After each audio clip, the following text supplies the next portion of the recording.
What's happening, guys? Welcome back to the channel. Today we are going to be doing something that is probably going to be above my skill level, but thanks to other reviewers out there who have done the same exact thing, I feel a little confident in getting this done. So we are actually going to go ahead and port our intake manifold today. When we have this shaker hood, it's going to be a little bit extra steps that we're going to actually have to do.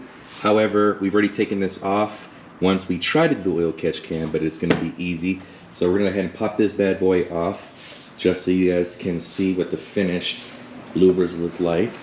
That is them. We also smoked out all tail lights, reflectors, and everything else as such. Neighbor over here going deep. The Audi, the Beamer, and everything else like that. So we're going to go ahead and get started on this. The tools we're going to use, aside from taking off, the tools you need, we got a 3-inch flywheel here. What is that thing called again? Flap wheel. 3-inch flap wheel to go ahead and do the intake part itself. The Dremel on the outskirts, from what I've seen, again, this is going to be a very, very intensive install or thing to get done. But since we have the metal one, we might as well just go ahead and port our own throttle body intake right there as well ourselves. So without further ado, let's hop on into it. That neighbor rolling deep over there, the Beamer, the Audi, then got the ScatPack right there, wide body and everything. So let's go ahead and get this stuff all squared away.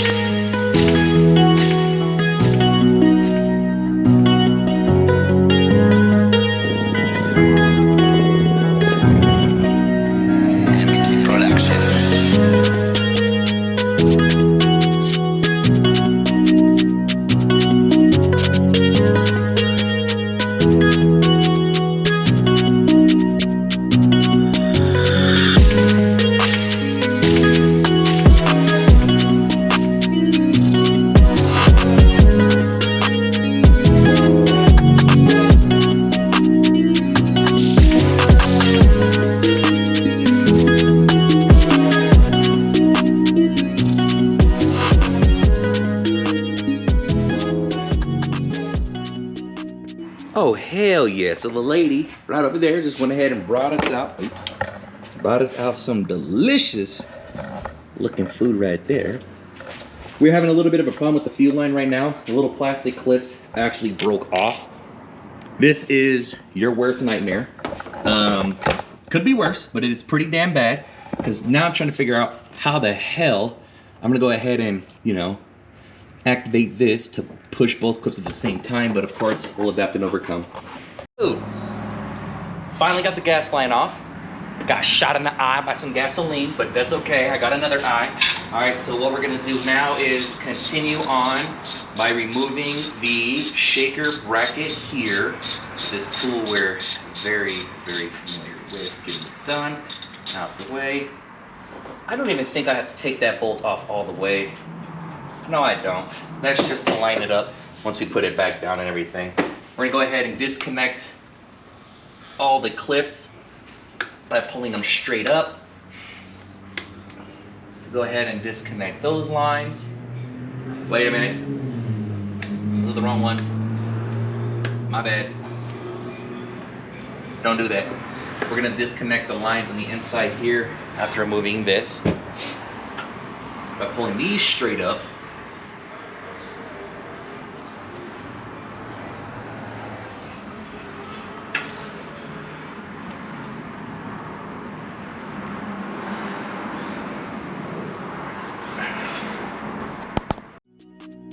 Our second to last stop to getting it removed. Right now we're just using the 8mm to go ahead and remove.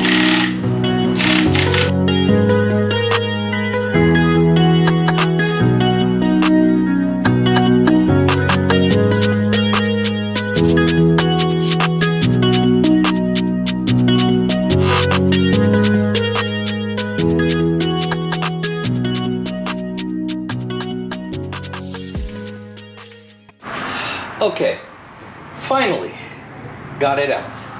I'm having a difficult time understanding why there's already so much oil and composites inside of the engine bay itself.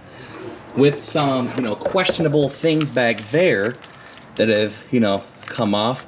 But again, this thing only has 200 miles on it. Not 200,000, not 20,000, not 2,000, nothing like that. I ain't dyslexic. But it has only 200 miles and it has all this on it. So there is the intake manifold right there.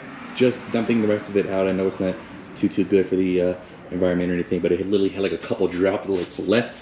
And I'd rather it be over there than inside of here. So when we start this bad boy back up, I go ahead and blow myself up. This was a pain in the ass pulling off the tube line back there and everything. We are gonna go ahead and actually, well, we'll just spray the WD-40 back on there right before we put it back on.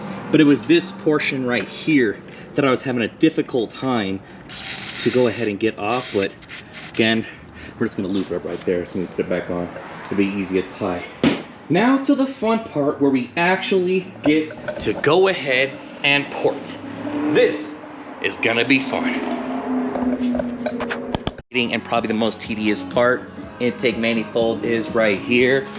We have a 3-inch flap wheel as stated earlier, and what we're gonna do is bring it as close to the gaskets itself without actually going ahead and, you know, getting too damn close. Then we have the grinder wheels for these over here.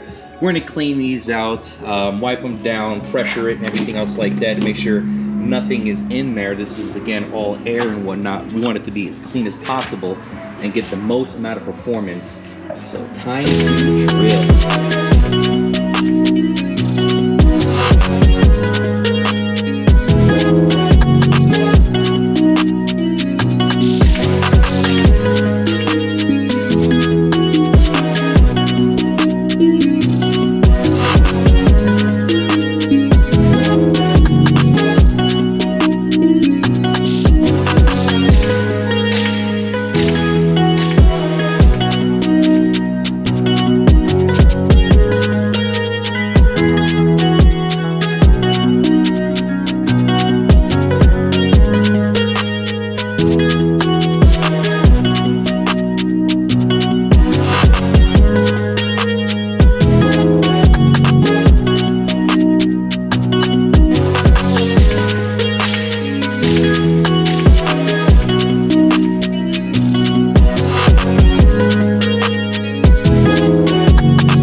Okay, so here's the progress we're at so far. Looks nice and sleek. Good news is, once I flipped it over, we got all this shit that just fell out. So all of that, plus, you can't really see too much, but plus everything else that made its way to me and on my face and my hair and everything else like that. So that is good. So that'll be less stuff that is actually inside the intake manifold, which is cool. This is taking forever, but we're making progress. Blowing that out right there. Did fantastic on it. Actually looks pretty damn good. Works really well. All right. So now what we're gonna do is go ahead and clean out these bad boys, and then go ahead and hook everything up. Should be ready to roll. The install back on. Now all we have to do is find out where these two sensors went, because I kind of forgot. Attach the gas line, air intake, turn the bad boy on, and make sure we get no check engine lights.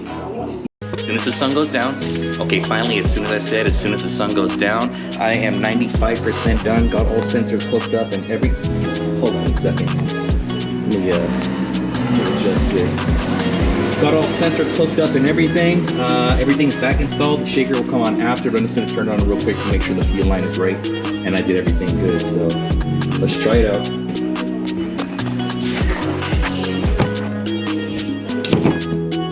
See what we got.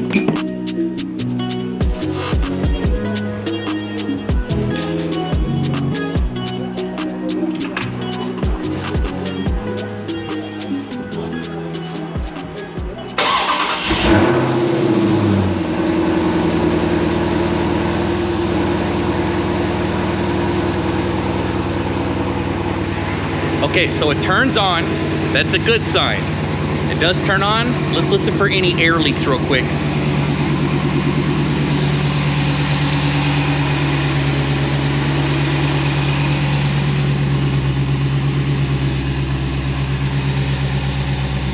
Okay, no air leaks, so that's also a good sign as well. We're just going to go ahead and tighten up the air box, give it a couple of revs. I think we should be good. I think we should be good.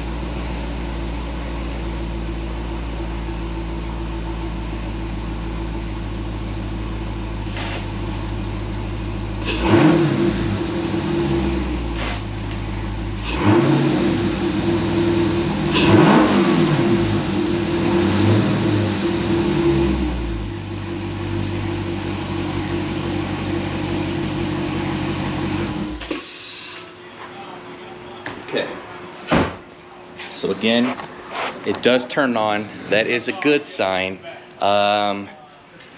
Downfall is we do have a check engine light, which is expected because obviously we haven't tuned it or anything, but everything else looks good. It does turn on, nothing is leaking.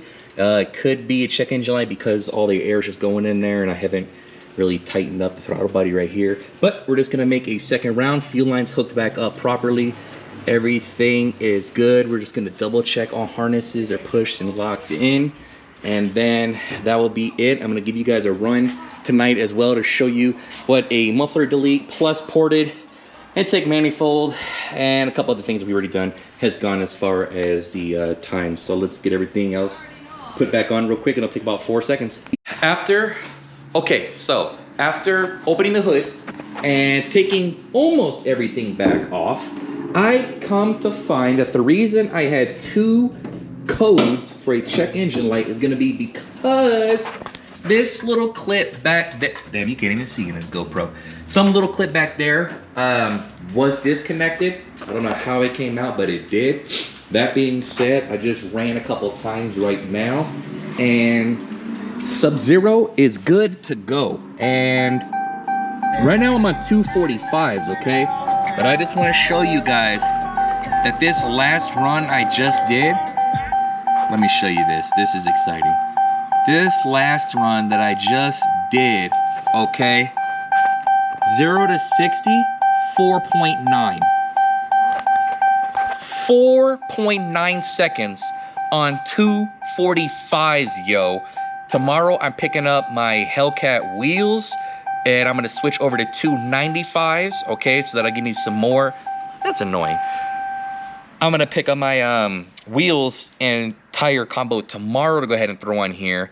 And with the more torque down, yeah, it'll add a little bit more weight and everything, but it's not gonna be sliding. We're just gonna take on off. I'm expecting to go from 4.9 down to 4.5. And then once my tune comes in, that will also allow me to go ahead and adjust for the air to fuel ratio mix and everything. I am super stoked because I will get this down to 3 seconds once I finish up everything I want to go ahead and do, throw the cams on here, etc., etc. But I don't want to spoil any surprises and anything like that. But anyways, you guys, thank you so much for tuning in. I'll see you guys next time. Deuces!